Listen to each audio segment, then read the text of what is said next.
First of all, I would like to thank you all for an amazing weekend. It's well, I've done actually very little. I've been sitting around, pouring coffee, making sure that everybody gets fed, but not the real work that you guys have been doing all weekend. And I think whatever the results are, we had an amazing time because I saw everybody working together, people who have never met, from different countries, from different backgrounds. And well, I'm really, of course, that's sort of a lame thing to say, but I'm really proud of you. Okay, let's start. Hello, my name is Stijn. I'm representing the LoRa team. We worked on the LoRa challenge this hackathon. To introduce LoRa, LoRa is a kind of a Internet of Things network where all kind of sensors are connected, are generating data through the whole city. In our case, the city. And we worked with this technology and we make different applications on it. What we tried to do is integrate data which was generated by sensors together with social media data for different kind of purposes. So basically for two end users, first a flex worker and second the facility manager. I will tell a case about the flex worker. And Thomas will take over in a few minutes and will tell the applications we built for users which are facility managers. To elaborate a bit more about why we chose to work with those kind of data formats, we think that BIM at this moment is a kind of a static information tool, static information data, and we want to make it more end-user friendly, integrated with more kind of data. So we integrated with, in this case, with Twitter information. We used a Stanford algorithm to indicate how a kind of a sentiment was laying in Twitter information, and we connected that to building information assets to spaces in the BIM. And we integrated LoRa sensors which were capturing for us sound, light, humidity, etc. We integrated this in a kind of a database. We made an API and we made tools for hot desking or flex workers, and we made tools for facility managers, but that will be more clear in a few minutes. So I will first elaborate the hot desking stuff. So what we encountered as a problem, we guys work a lot on different places, and we encountered, we see a lot of overcrowded Starbucks. We work on places where we found out that the Wi-Fi, for example, is very bad, and we see a lot of bad coffee stuff. So we wanted to improve that, because if we normally when we are going to work, we see this too late. We want to choose the best place in town. So normally you want to work in Eindhoven, for example, and you only know 3 places to work. So for example, those 3, but actually there are a lot more places. And what we want is to select the best ones to go and work there. So what our mission is to find the best possible workspace for you at that moment in time, based on sensor data, based on Twitter analytics, combined with building information modeling technology. So now I will show the application we built for that. So give me a second to adjust that. Okay. So this is the application we made. It's a web-based app. You can open it on your phone or in your web browser. And let's say that I'm, for example, in Eindhoven. Let me type Eindhoven. I'll get an advice. That's a pity.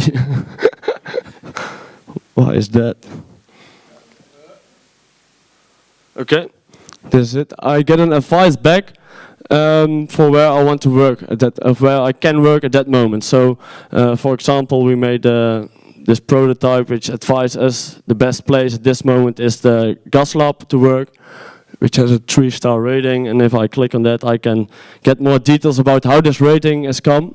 And like you see here, this information is real-time from sensor data, and we can have kind of an advice ratings. So this is one. And the second one is we see Twitter reviews. So we're now live looking at the Twitter reviews, and we have, for example, every tweet has a sentiment score. And if you, this is the Stanford algorithm, and a score of 1 means that it's a very negative sentence, and a score of 5 means that it's a very positive sentence. So when you are, for example, in a room and you're tweeting about that specific room or that specific place, and you say, oh, there's a great place, or there's a great lunch in this place, you get a higher sentiment score than other stuff. So if we combine the sentiment score together with the actual sensor data, you have an average rating, and this rating, based on this rating, you can give people advice, so for where to work. So this is the application we built for flex workers. So now I want to give the word to Thomas. Where is he? There.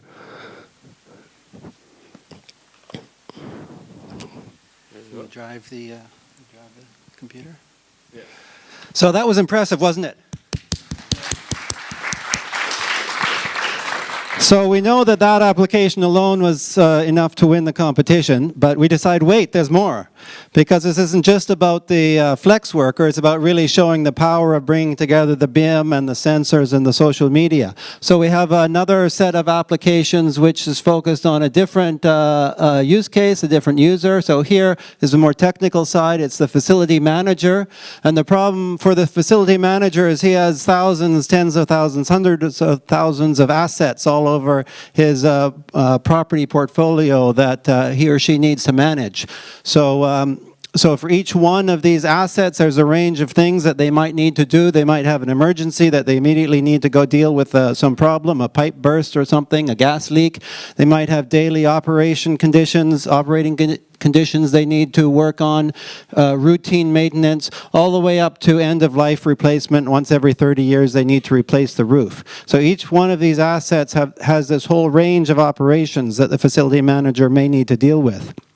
So the other part of the problem is they have a fixed budget to deal with. They can't do everything. So for a fixed budget and all of these possible actions that the facility manager may need to do, they need to decide which ones to do.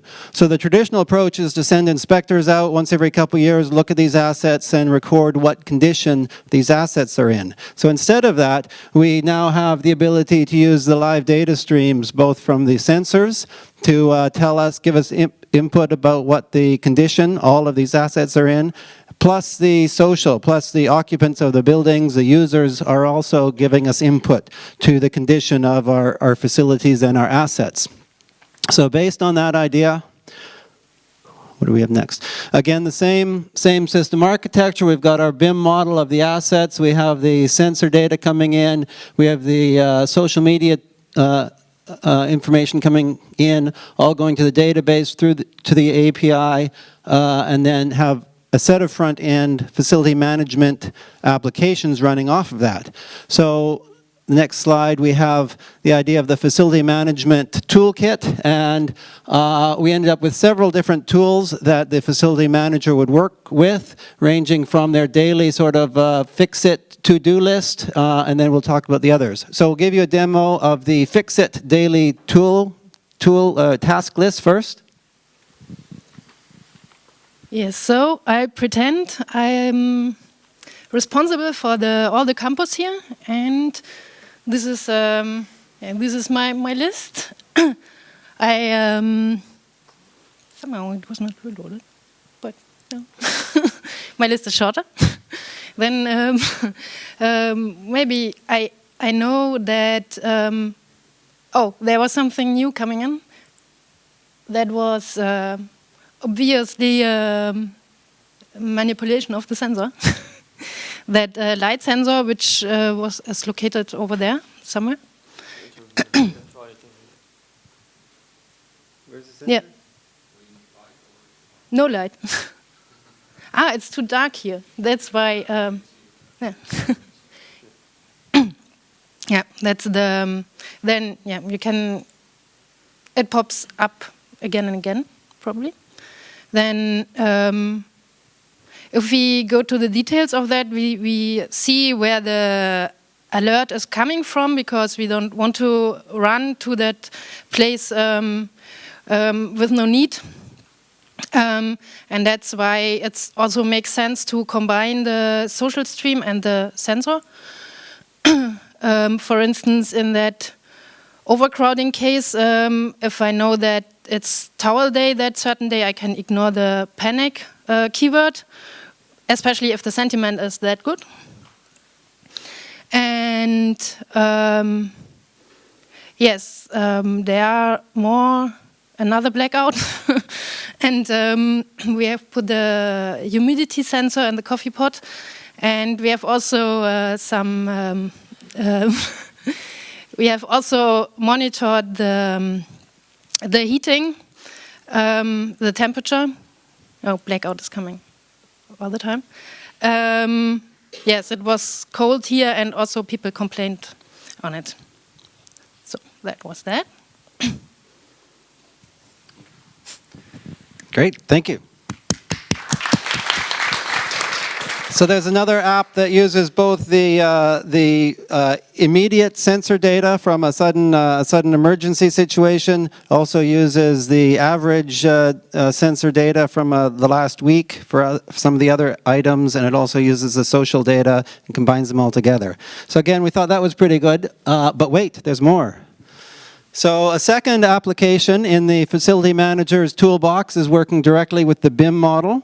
So here we have BIM server with a model of the gas lab in it, and this is hooked up to a live feed from the sensor data.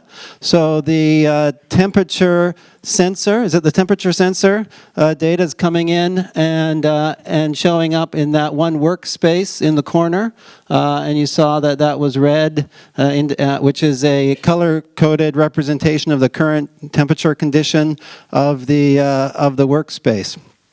And this is ended up we're able to use several different layers of open source standards for this. So the data comes in from the LoRa sensor. It's then converted through an RDF wrapper of a Orbix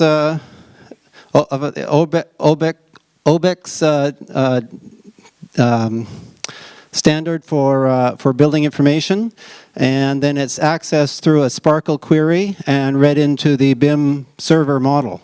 So several layers of different open standards to connect up the BIM model to the open standard. And again, that's an interface that the facility manager might use to be able to look at their entire building portfolio and assess the condition of all their assets through that.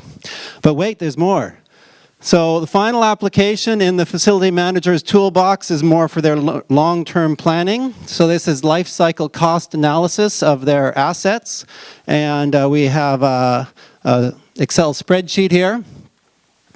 So that curve represents the life cycle cost of some asset. In this case, that's the roof of this building. And that's the condition of the roof over, say, a 50-year lifespan, showing that the roof performance is degrading over time. And then you do different repair operations at various points in time. And at some point, you replace the roof. And so those all cost money over time. So that leads to a total life cycle cost. And that's the blue line. But that's all assumed data. We're assuming how the performance of the roof is going to perform over the life cycle. So in addition to that assumed model, we have the actual condition of the roof. So here, we have one of the sensors. Here we're assuming that would be something like a moisture sensor array within the roof membranes that can measure the condition of the roof. And we see that as the actual sensor value changes there, and I think we're simulating the different behaviors of the roof. Okay, there we go. So so as we update the sensor feed, we get an actual life cycle curve for the roof, and you see our total life cycle cost is changing, and based on that, we'd make different decisions about how we're going to manage all the assets in our portfolio. So that's it. We decided 4 applications was probably enough. So for us, we decided that BIM stands for Big Inclusive Model. We've got all of our assets, we have Internet of Everything in there, and we have Internet of all the people through the social media in there. Thank you.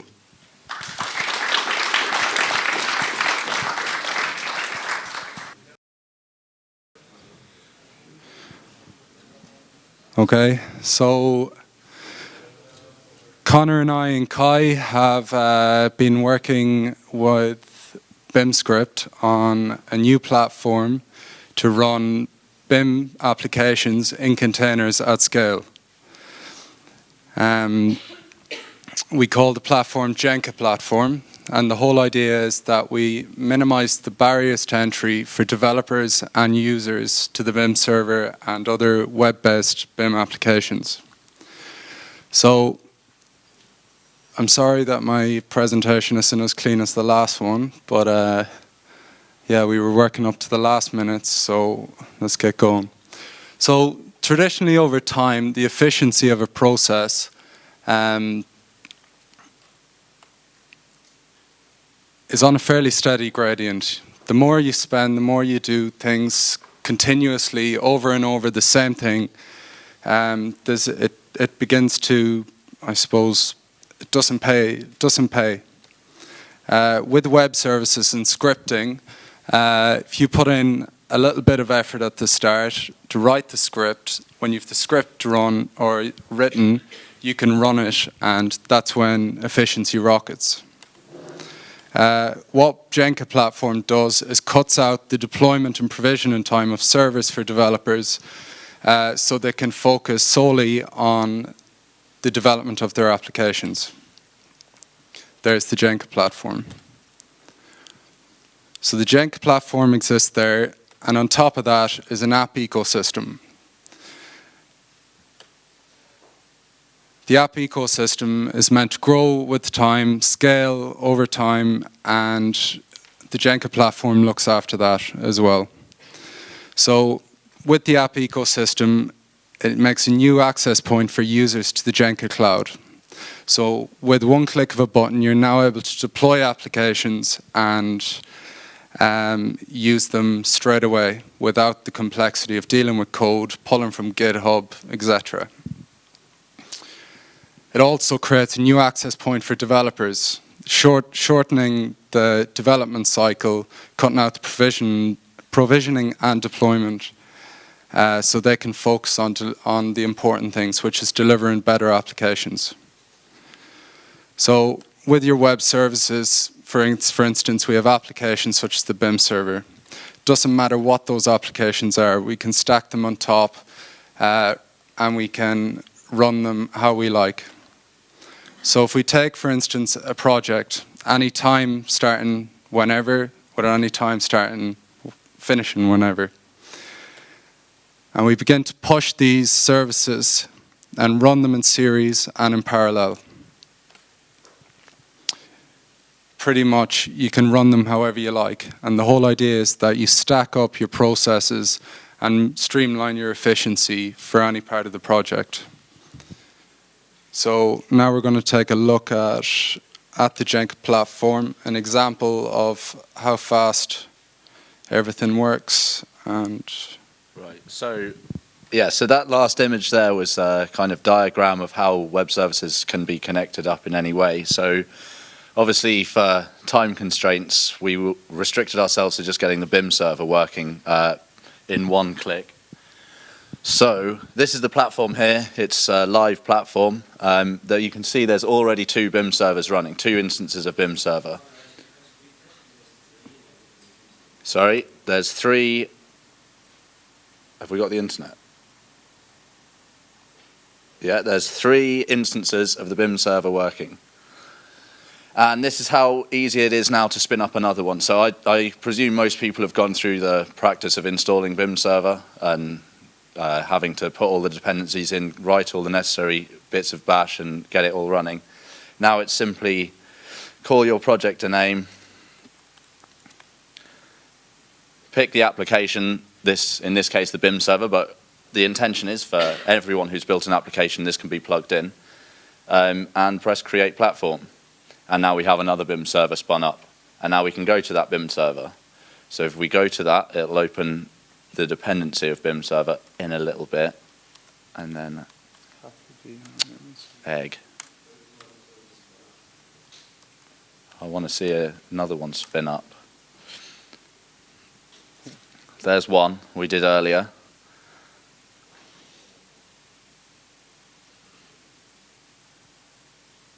Well, yeah, we can set one up we did earlier. Anyway, when we get to this stage, it's traditional setup with the BIM server. We can spin up as many as possible. So let's do another one.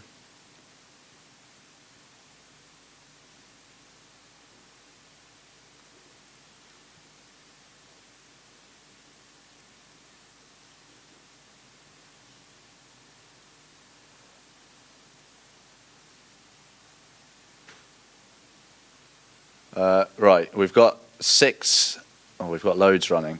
I've spun up loads. They take a little while to install because of all the dependencies and stuff. But the point is that it's removed all that barrier to entry to getting to the start of the BIM server and any of the apps that anyone else builds. And yeah, our future plans are obviously to start wiring these WebSockets up together and getting all these apps talking to each other. Yeah. Is there anything else? No, I don't think so. So, do we have any questions? Because me and Connor are a bit flaky at presenting this stuff. Or does anyone understand its use cases or questions around that? There we go, that's started now. Sound. Yeah, so this is also an open source project.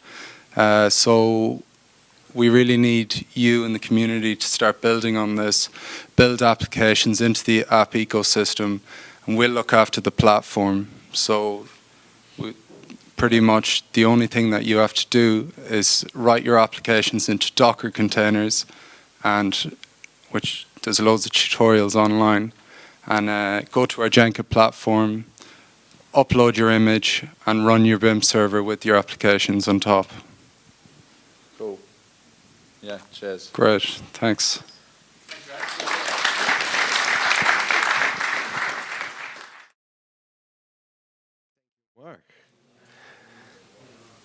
Nicole and I, we were really inspired by the image of the Challenger. Since what we see here is a woman fascinated with improvements on her house. And the man, he's not really looking at these improvements in the house. So it looks like it's really easy to get your CO2 level down, your improvements up, and be really happy. However, somewhere on the internet, Susan is searching because she got her bills from an electricity and gas company in. And she's really looking to a solution. But oh my, everything is a computational tool. You have to fill in your year's salary, how many kids you have, how many square meters of gas you pump in, and kilowatt hours, and she's getting crazy. So what we did, we made Sparker. Sparker is the Tinder for sustainability. And instead of having computational tools, we have actual stories of people telling about their improvements of their houses, and you can just like them or not like them and make a choice. This is a prototype, how it looks like. So the first slide is about lights in a house, and you replace a bulb with LED, pretty lighting, and we really like that, so we swipe it to the right. Next, for the roof. The roof, you lose a lot of energy through. So there's a special product with sheep and Sean on the roof. We like that as well. Furthermore, for the cellar, you lose a lot of heat. But it's a dark solution, this one. I think I don't like that. Nope. On the other hand, double glazing. Who doesn't want that? Most houses lose the most of energy through the glass. So we really, really like double glazing. On the other hand, we have a small roof terrace. And there we can make a vegetable garden, which insulates and feeds the stomach. Oh, definitely like this one. Between the walls. What is a better solution than to have fluffy, cozy, warm hamsters inside? Oh yeah, we're going to take that one. And in the garden, maybe a windmill. But yeah, look at the costs. That's too expensive, sorry. A hot feeling under the shower. Oh yeah. Definitely going to take that one. Oh yeah, there's also a budget slider. So if you don't like the 200,000 option, you can just slide it down a little bit. And it will throw out the ones which are... Oh, you have to start over? No. No, it's flagged on my cookie. So I can just go to my results and see all the things which I selected to improve the house. Even remove one because food for thought didn't have any cost or benefit. So we put it out. And then we go to the comparison. With the comparison, you can get quotes of local contractors. So in this example, for the light, we have 3 local contractors, of whom one is really, really local, Philips, and 2 others who make pretty lights and really, really cheap lights.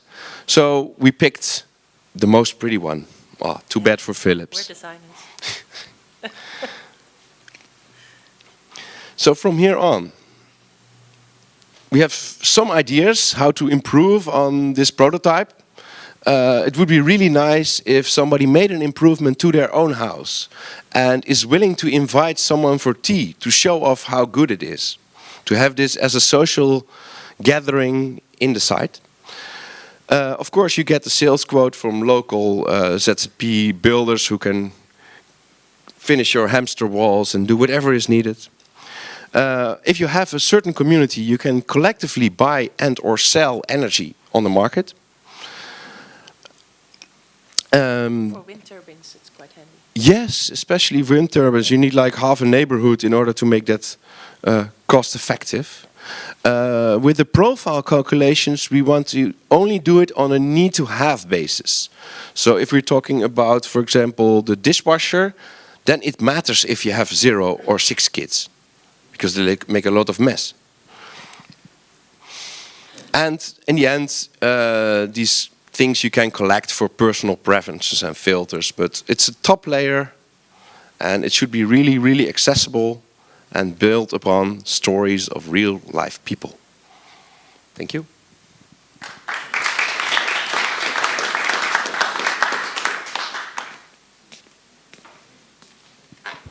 Okay, thank you, Floris and Nicole. And within 6 minutes.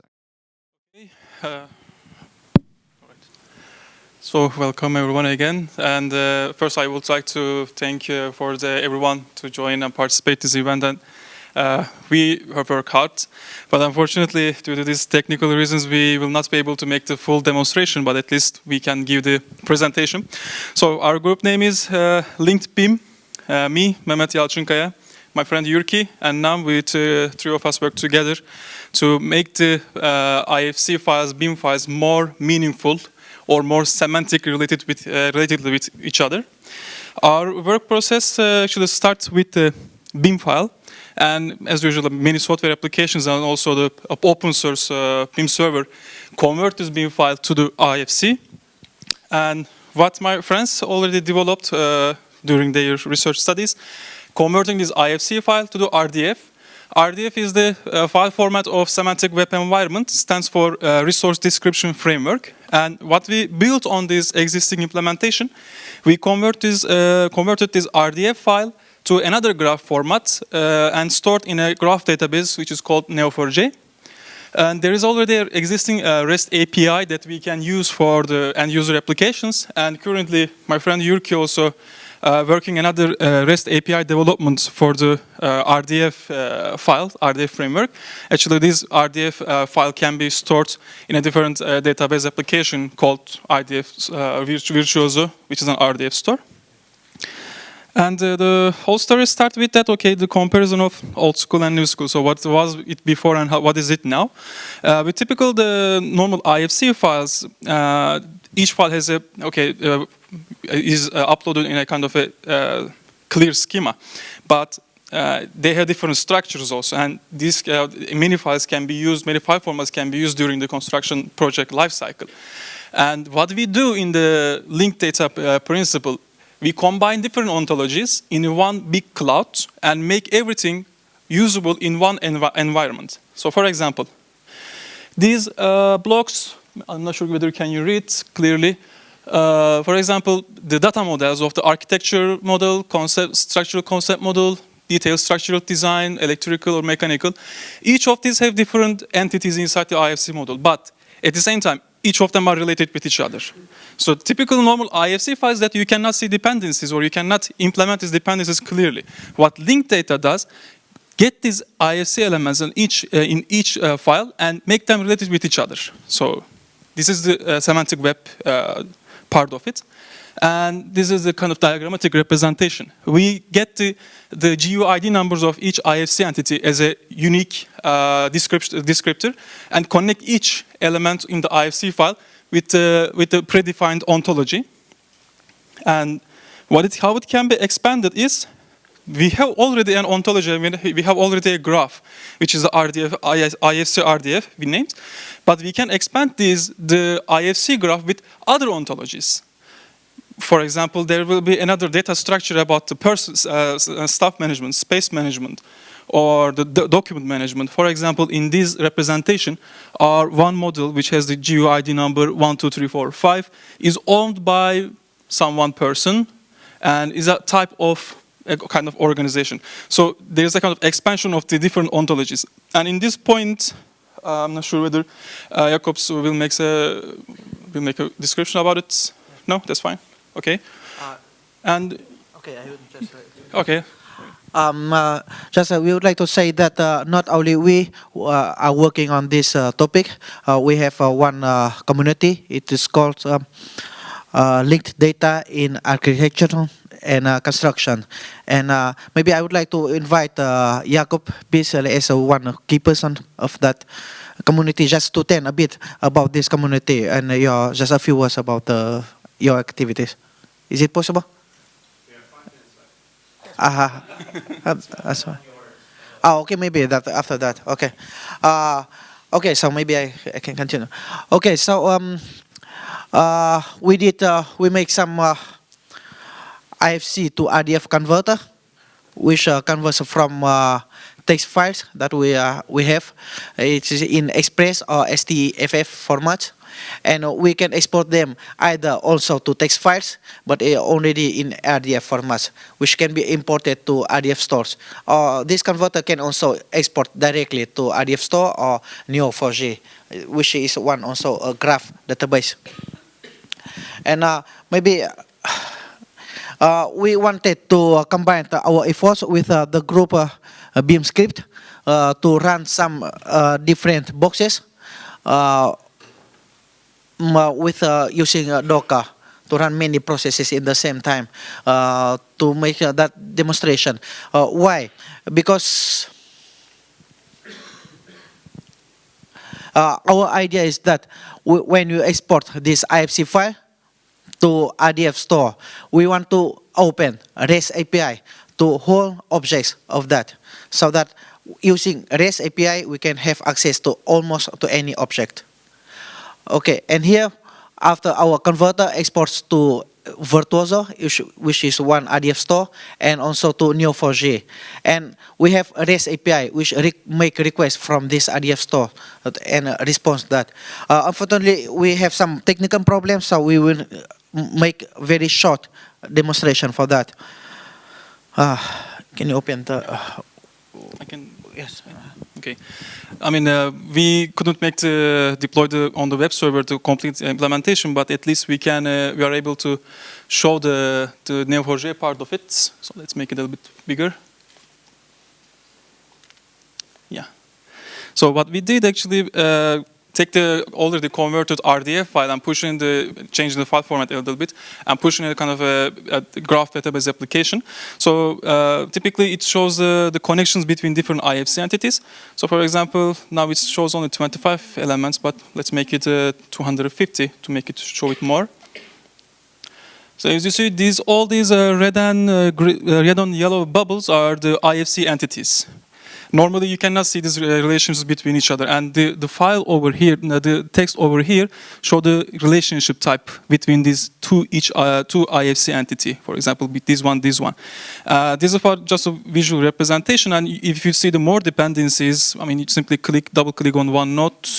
If there is any relationship existing either of them, so it's popping up.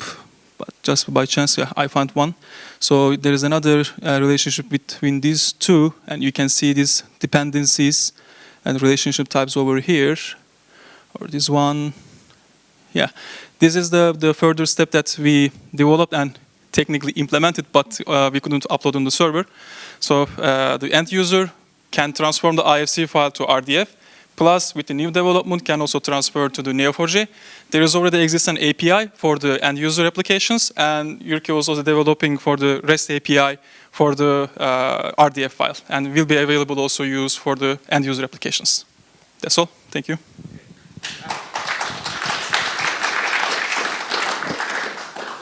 know what you're doing, and probably a few people do. But can you give for the rest of the audience one practical application where this could be used? Because not everybody is so deep into RDF and IFC stuff. Maybe you can get, maybe if you don't have one, it's no big problem for the audience who is listening. Maybe so abstract example, but typically with normal structural database applications, you can make a query and you can find the exact answer of it. For example, show me the person who created this information. It can show, and it is only one entity. But with this file format, since there is a semantic between each entity, you can say that, okay, show me the person who created this file, but also show me the related person who is related also with this file. So it will semantically kind of analyze or think, let's say, and gives you the other possibilities. And at the end, you can see that, okay, this is the person that exactly you are looking for, but at the same time, the second person may be 80% related due to this relationship cloud, related with your information. Second person is 70% related with your information. So if you cannot find the first person, look at the second and third one. Yeah. I just want to add that the main purpose of using linked data is to link models, different models each with other. Currently, the exchange of information is made on the file level, right? But we want to exchange, for example, some part of models to, for example, between the structural engineer and the architectural engineer, or with using MEP engineers, for example, and they can exchange freely on the using web technologies. Okay.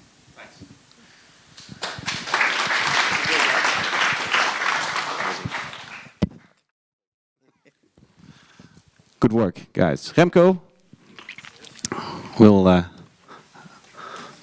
see what you have cooked up this weekend.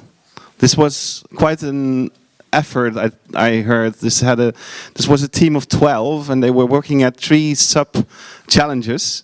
So Remco will be presenting, Laurie will be demoing, I think.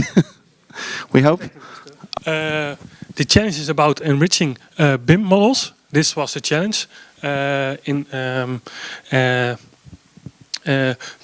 you have a model, this was the first challenge about, and we split it apart in 2 challenges. One, to add the properties to a BIM model, and the second is to take the properties back to the native software. And challenge is about, on this moment, BIM modelers are creating BIM models. they are also editing some information about fire rating. An expert about fire rating drafting a 2-day floor plan, and he add that information into his own model and create an EFC model. That's not the way we want them. We want to the input from the fire canceller directly to the BIM model, and not through the BIM modeler. So we try to create that, and we discussed about how we can do that.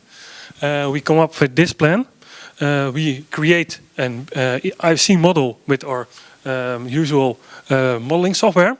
Then we upload it to the BIM server, and then we create a user interface where you can select items and editing the information.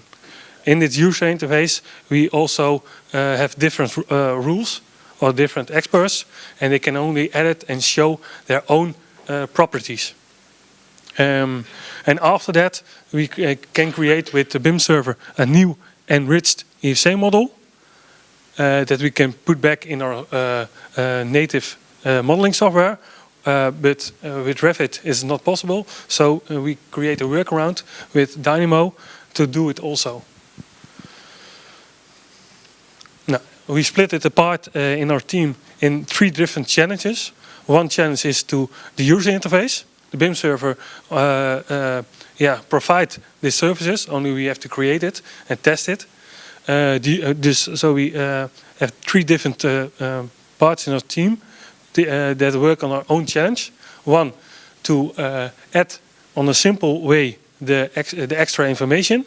One challenge was the backend, how we can put up the changes back to our to the BIM server. And the other one is to get that changed values back in our native software. Now we get some technical stuff. Yeah, well, what you run into is we have a user interface, and then you post some data, or you get some data from the BIM server, but then we want to get data back into it, and it's not a wise idea to give write permissions to something like a front end. So we split it up into 2 parts. We have a back end that has write permissions and a front end that has read permissions. And that back end, as an added bonus, also stores the changes for the Revit plugin. So it's easier to get those back into the modeling software. So first we do a request to get all the properties in the front end. And then we post the changes back to our PHP backend. That one connects then to the BIM server, sets up a transaction to do a new revision. That one gets checked into the BIM server, and then the modeling software can get the new data from the revision. That's shown here. To get the Dynamo working in an efficient way, I created a CSV logging of the changes added to the BIM server, and that one is then picked up by the Dynamo to change only those values back into the original Revit model, and not have Dynamo query the BIM server for each object that's inside the model. That would be a bit slow. And for the future, we would like, we didn't have time to do it, but we would have liked to have user authentication, authorization and validation, so that this is the main issue of separating the reading permissions and write permissions. So the backend could, in future, also validate that the user has permission to do that, has entered the right values into it, and is the right user. Because we all know on the internet these days, people try to mess with your servers. I give it back to Remco. to make it more simple, we create a user interface. Not all of it is really functional, but in the basic, we are getting one single value. For example, fire rating of a door. You can select the door with the user interface. We will show you and can edit it information. The information is getting back to the BIM server, where we get into by creating this user interface was to make a multiple selection. So if you have a model, you can get a floor plan and you can select multiple doors and adding some information on it, or walls or whatever. On that, we also finding some bugs on the BIM server, and we post them. It was time consuming to share for the feedback and sending requests for change. That is what we are making. Here you can see a small view of the parameters we want to change, and also the different role of different types of people who can editing these values. And now we're going to give a nice demo. Ja, mag ik doen. Well, here we see, or at least we should be seeing. Okay, I'm going to reload this. This is our viewer at the moment. As you can see, it has some interesting bugs.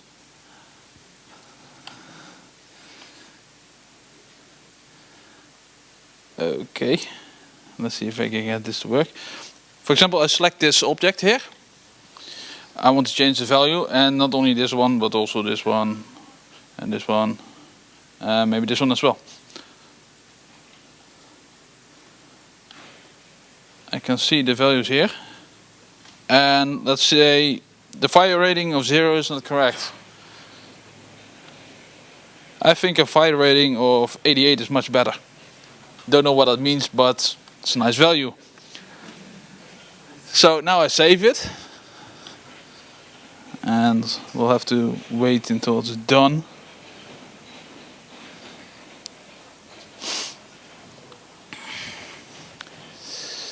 This is an unfortunate side effect of the technology we use. It's not that fast.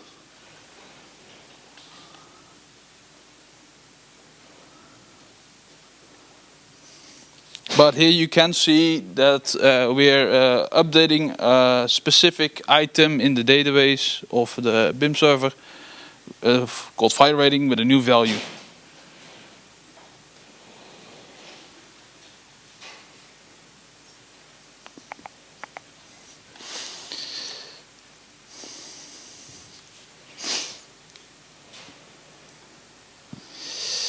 I believe this one needs more power.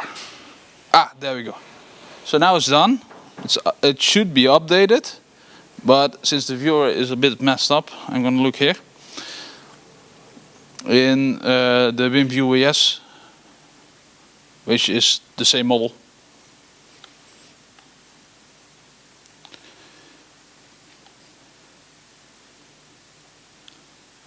And I hope this one loads.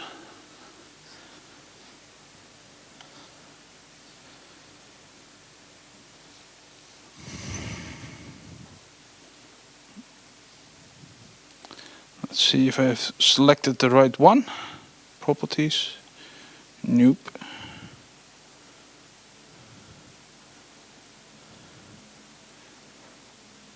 Okay, I'm probably at the wrong end.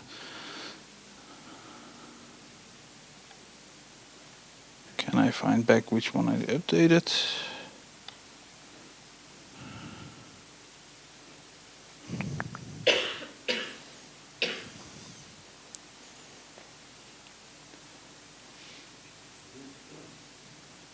Well, anyway, we blame Murphy for this, so I can't actually show you what the new value is. But it is in fact stored in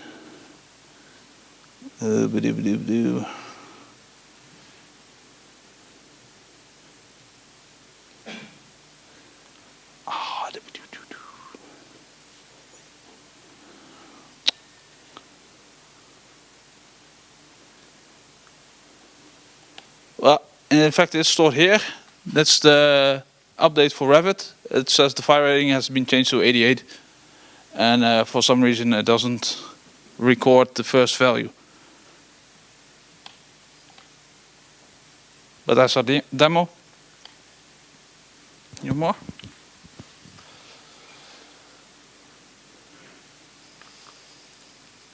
The back end.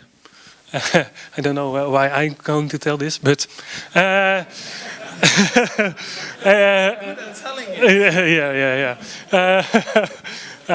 The back end is not. No nice picture of that.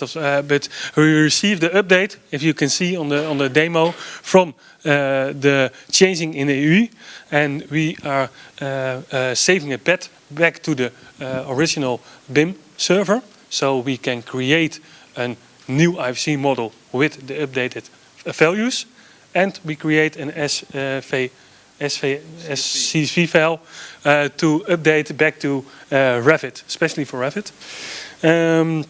The input in AECHack, we also tested that, and AECHack has a native option to import changes from IFC.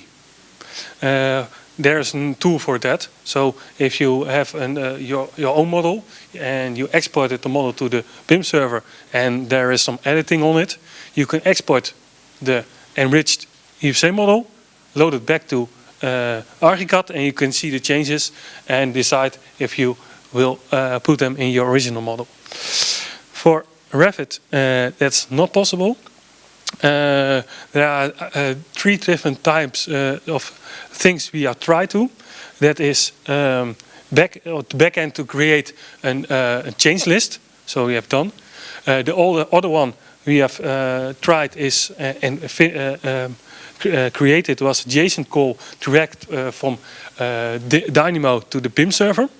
When we create the UI, that is also getting information from the BIM server, and then can edit the properties. That same Python script we can use in Dynamo to look directly to the BIM server. What we also are trying to do was to generate a list of changes between the different revisions with BIM server. But that's something we don't get to create to. Here you see the node of a simple thing of Dynamo, what we created. In both ways, you have to say CSV file or a directly node to the BIM server. You create you can get a list of items that are changed. And that items that are changed, we load into Dynamo. And with Dynamo, we create an option to view this new information. So we color the objects that are related to the different parameter, and then you can show it in your own in Revit if you want to use this new information or don't. So if you want to merge them or not. So the modeler of the software is always deciding if he wants to change it or not. Overview. We think we create a workaround from a working process from IFC, updated IFC, back to a native software. Dus we are content with what we are hacking to this weekend. And I want to thank my team for this.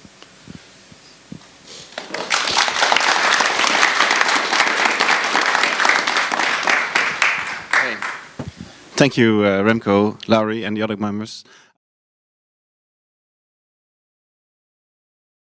Yes. Nice carpets. Hello, we're BIMprint. We're trying to solve the challenge of making construction drawings for a specific task on the construction floor. And we had the problem of, I will show you the next slide. You see on the left a picture provided by the challenger. We have sets of drawings for all the tasks that are being done on the construction floor. And they're all of different aspect models, and there's a little bit of information on those drawings that are specific for some kind of tasks that need to be done on the construction floor. And what we're trying to do is make the connection between those drawings and the computer model in which we have the aspect models of those certain tasks. And we're trying to use the models for that and the aspects so we can do certain tasks for construction workers on a specific day, on a specific time. And if I press this one, this is the whole aspect model we use for a construction site. And you see here, there's a lot of information, and it's all in those drawings you saw on the last picture on the left. There are all floor plans, details, specific types of windows which we're going to use, and where are they placed. And we're going to filter that in the BIMprint app we made. And then you get, okay, which part of the building it is, where is it, and you see a little bit of, okay, I need to be there, and that specific task for that day. Okay, filter it again. What do we get? Okay, those components we need to use for the specific task, and then we're going to try to, filter it based on planning and task lists that we created. And then that's the solution that we're going to get. Reduce human errors and making specific drawings for those tasks. And yeah, automated documents just by the construction officer itself, who's on the floor, who says, hey, I need this planning day. What do I need to have done? I don't know if that's good English as well, but I'm making more errors, I notice. And I think we have a live demo as well, if it's working. And the technical stuff is up to Thomas. And in the meantime, I will show you how it works. So let's see. We already have a site live with the specific model we used. And we're going to show it to you.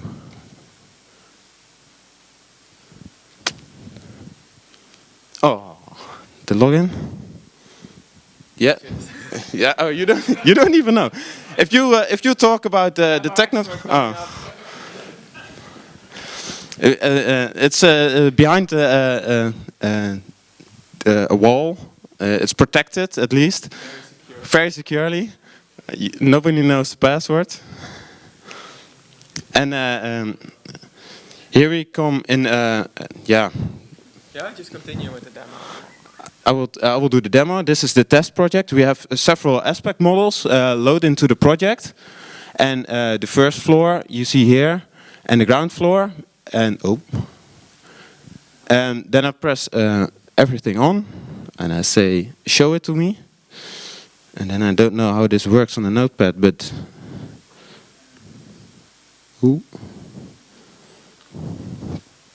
I think it's. Oh yeah, probably in the mouse. Yes, mouse would be nice. At least now all the models are loaded into the project. And when I get a mouse, I can click on a certain type of object and say, I would like a 2D file with an annotation for the specific task that needs to be done.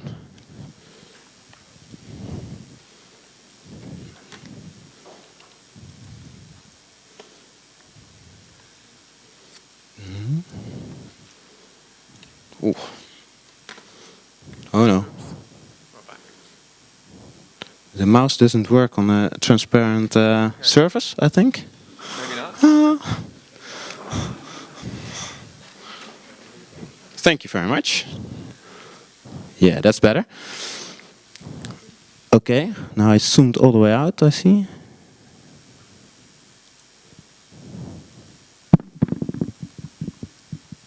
Yeah, there it is again.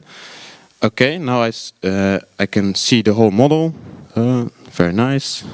Scroll out a little bit. If it works.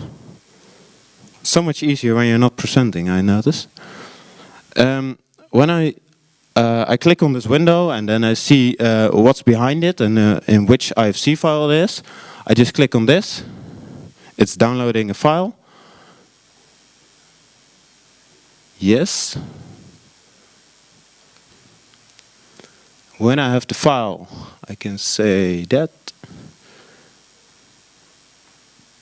It needs a bit of work still, but at least we have a 2D file with an annotation and some measurements at least. Where is it opening in? Oh, there it comes. Oh. We practiced on another laptop. Well, at least it works. It shows an image, I hope.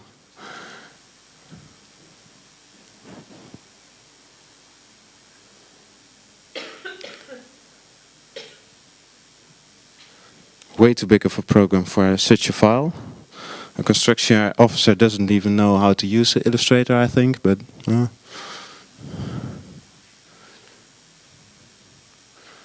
not responding. Oh no. Yeah, for now it is an SVG file, yes. And here we have... But better open it in Firefox or something. Okay, can you do it?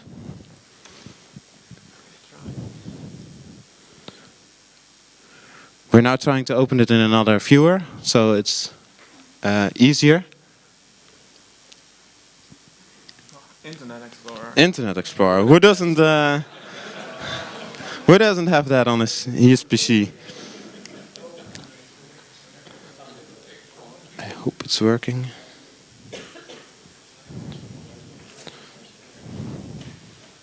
Oh damn. Well, here you have what the guys made has an underlay, the whole floor plan of the building, with an annotation of where is the section made. And then here you see a big view now with the section and the specific window with the measurements of it. And the measurements straight to the grid of who's closest to it, I think. And that's what we can make.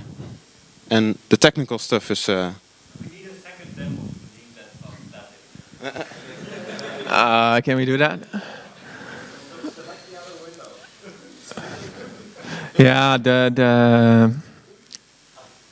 okay, so select the window, click.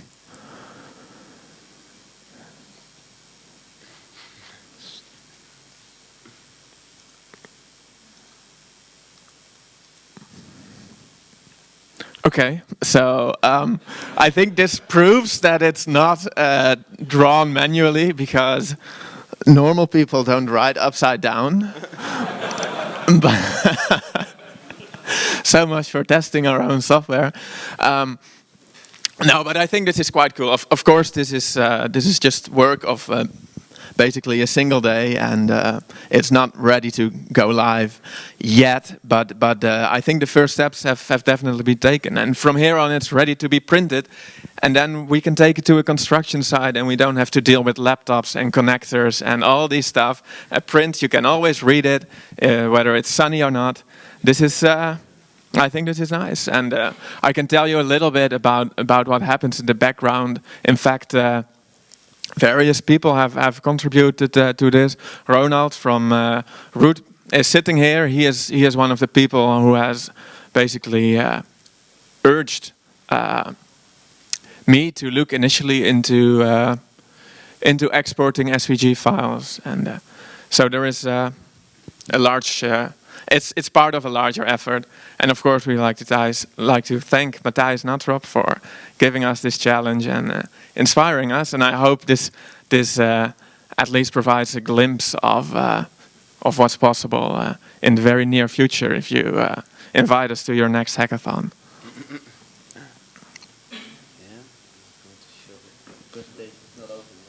The presentation is not over yet.